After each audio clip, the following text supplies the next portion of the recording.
पहलगाममध्ये झालेला अतिरेकी हल्ला, त्यानंतर उडालेला गोंधळ आणि बदला घेण्यासाठी भारतीय सैन्यानं उभारलेलं ऑपरेशन सिंदूर याचं अत्यंत हुबेहूब असं चित्र जे आहे ते नाशिकचे गणेश भक्त आदित्य नलावडे यांनी या ठिकाणी उभारलेलं आहे। काठेगल्ली परिसरातले आदित्य नलावडे यांच्या घरगुती गणपती बाप्पांचं हा देखावा जो आहे तो या ठिकाणी बघायला मिळतोय।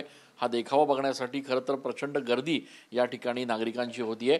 पहलगाममध्ये ज्या पद्धतीनं अतिरेकी हल्ला झाला, त्या हल्ल्यानंतर ज्या पद्धतीनं त्या ठिकाणी एकच कल्लोळ उडाला आणि या सगळ्या हल्ल्यानंतर भारतीय सैन्यानं ऑपरेशन सिंदूर राबवलं आणि या ऑपरेशन सिंदूरच्या माध्यमातून कशा पद्धतीनं पाकिस्तानचा बदला घेतला याचं सगळं जे एक दृश्य आहे ते या प्रतिकृतीमध्ये साकारण्यात आलेलं आहे।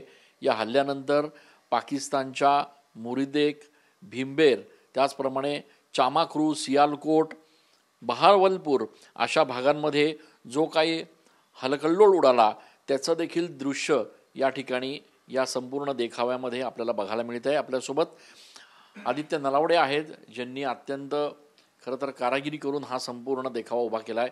किती दिवस लागले देखावा उभा करायला आणि काय नेमकं सांगण्याचा प्रयत्न आहे?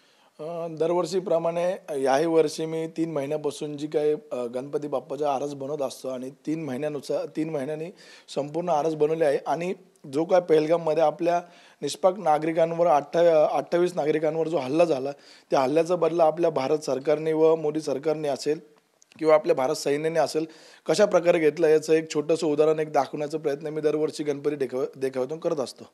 आपण बघतोय की या ठिकाणी अत्यंत सुंदर असा देखावा जो आहे तो या ठिकाणी उभारण्यात आलेला आहे। बाप्पांची आकर्षक अत्यंत सुंदर अशी ही मूर्ती जी आहे ती या ठिकाणी विराजमान आहे आणि ऑपरेशन सिंदूरचं हे संपूर्ण दृश्य जे आहे ते या देखाव्याच्या माध्यमातून साकारण्यात आलेलं आहे। घरगुती गणपती बाप्पांच्या या एकूणच डेकोरेशनला बघण्यासाठी नागरिकांची देखील गर्दी होती आहे।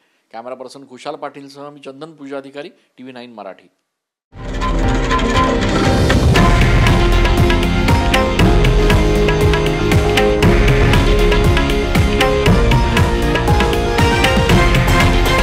हे आहे देशातील नंबर 1 न्यूज नेटवर्क आणि आपण पाहत आहात TV9 मराठी, एकमेव।